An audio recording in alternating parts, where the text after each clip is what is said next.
इस समय हमारे साथ शशि सयाल जी हैं। ये नेशनल मजदूर कांग्रेस के वाइस प्रेसिडेंट है JNK के, और आए दिन मजदूरों की आवाज़ उठाते रहते हैं। आइए इनसे बात करते हैं, इनसे पूछते हैं कि इनमें ये मजदूरों की आवाज़ उठाने का शौक कब से जागा, कैसे ये इतनी मेहनत करते हुए ये मजदूरों की आवाज़ भी साथ साथ उठा रहे हैं। सर, आपको स्वागत है। सर वेलकम, बहुत बहुत शुक्रिया आपका। और आपने हमारे जहाँ पर आकर हमसे बातचीत की और हमारा जो ज़िंदगी का जो सफ़र है उसके बारे में पूछना चाहा।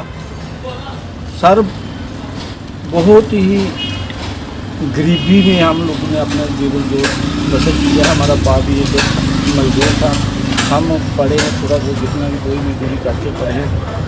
और ये 2005 से हमें जो मजदूरों की आवाज़ उठाने का शौक पैदा हुआ। हमारे एक बहुत ही अच्छे पुराने बुजुर्ग हुआ करते थे, वो मजदूरों के साथ चलते थे। वो हमारे पास बार बार आना और हम लोगों को अपने साथ लेना, उनकी मीटिंगों में जाना, बस इस जही से ही शौक पड़ गया। और हमने मजदूरों के जब हालात देखे, जब मजदूरों के बीच गए, जब मजदूरों की बात सुनते थे, उनके दर्द को देखते थे, तो मन करता था कि किसी मजदूर की भी हम मदद करें या उनके साथ चले, या उनकी थोड़ा सा भी काम आ जाए तो बहुत खुशी मिलती है। राष्ट्रीय मजदूर कांग्रेस क्या है और कैसे काम करती है? जो राष्ट्रीय मजदूर कांग्रेस है, ये कांग्रेस की जो रीढ़ की हड्डी है। ये जो है राष्ट्रीय मतलब कांग्रेस का एक पार्ट है कांग्रेस का। जैसे सेवा दल है, जैसे उनका यूथ भी है, ऐसे ही एक राष्ट्रीय मजदूर कांग्रेस है जो Indian national trade union Congress है।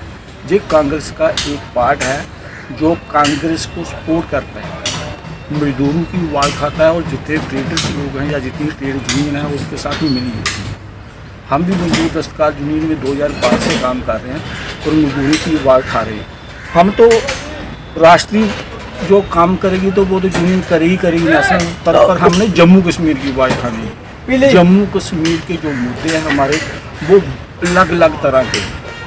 मौजूदा दौर में अगर देखा जाए तो मजदूरों के क्या मुद्दे हैं, जो क्या इशू है जो मजदूरों को मतलब ज़्यादा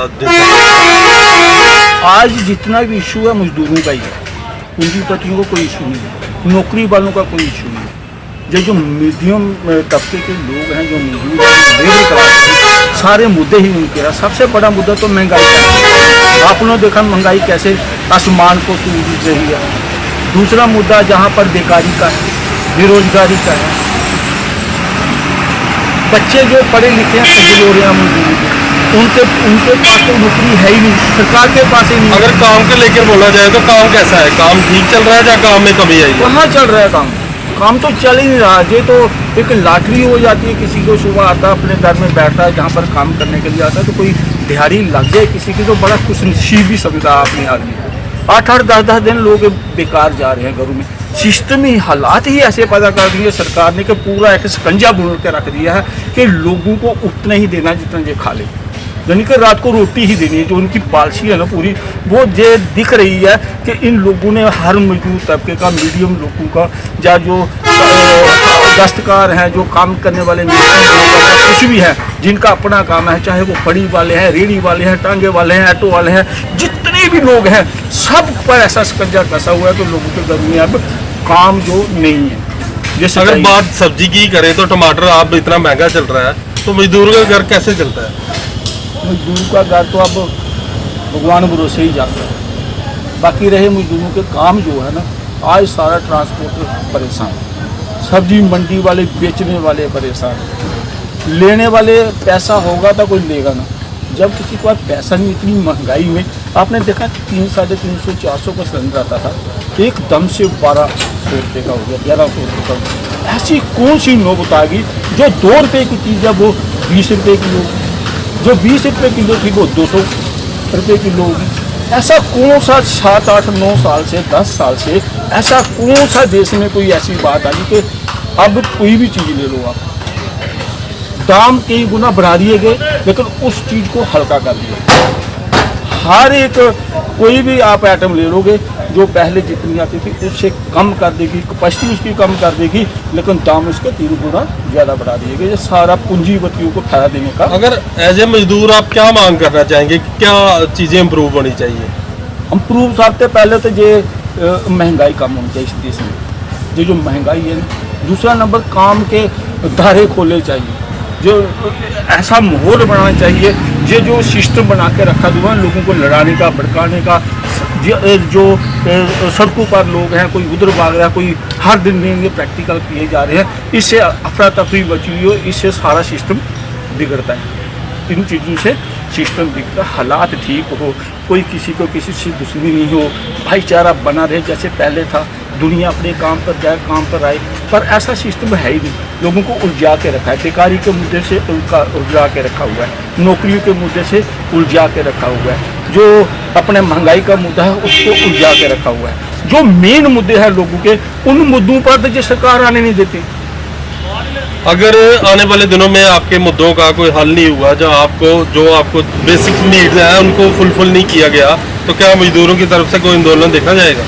आंदोलन तो हमारे चलता ही रहता है, हम तो आए दिन आवाज उठाते रहते हैं। आंदोलन तो बड़ा आंदोलन, जैसे बड़ा आंदोलन को देखा जाएगा? हाँ, उस पर भी हम तैयारी कर रहे हैं, बड़ा आंदोलन आएगा, अभी चलेगा 12 आंदोलन तो अभी चलने हैं, अभी तो चलने, अभी तो हुआ तो बहुत कुछ हुआ है, लेकिन अभी लोगों के दिमागों में समझ नहीं आ रही है। हम तो लोगों को ग्रोड बनाने की कोशिश कर रहे हैं, हम तो मजदूरों को कहते हैं कि अपने लिए लड़ो, अपनी आवाज उठाओ, नहीं तो आप देखो सर, पीडीडी में कितने लोग आए दिन मर रहे हैं, एक ताबू से गिरकर। पर गवर्नमेंट तो बोलती है हमने बड़ी स्कीमें निकाली हैं मजदूरों के लिए, क्या ग्राउंड लेवल पे उनका बेनिफिट मिलता है? सर क्या स्कीमें निकाली नहीं, कोई गवर्नमेंट तो आए स्कीम ना नहीं आ रही सर। आज जो नौकरी है, नौकरी टोटली 0% पर आ गई है। जे लोगों ने ऐसा किया कि एनजीओ के थ्रू लोगों के बच्चों को डिप्लोमे करवाई हुई है, कोर्स करवाए हुए हैं, वो काजी पत्र को उन्होंने पता नहीं क्या खाया और खुद ही नौकरी लगवाते हैं प्राइवेटेशन में। प्राइवेटेशन में तनख्वाह कितनी है? 7,000, 8,000, 9,000, इससे ऊपर तो तनख्वाह ही नहीं। क्या 7,000, 8,000, 9,000 से कोई आदमी अपना परिवार पाल सकता है? क्या ये जो प्राइवेटेशन है, जो फैक्ट्रियों में, वहाँ पर 8 घंटे का काम था, 8 घंटे टाइम पीरियड था जो संविधान में है, और कितने लोग शहीद होकर इस कामों में जो किया था। अब गवर्नमेंट 12 घंटे काम ले रही है। तो जो प्राइवेटेशन हो रही है, क्या मजदूर इससे खुश है?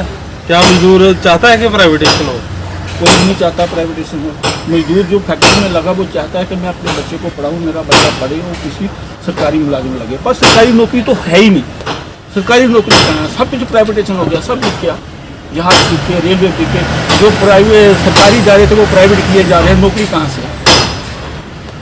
ये थे शशि सियाल जी, जो कि वाइस प्रेसिडेंट है नेशनल मजदूर कांग्रेस के, और आए दिन मजदूरों की आवाज़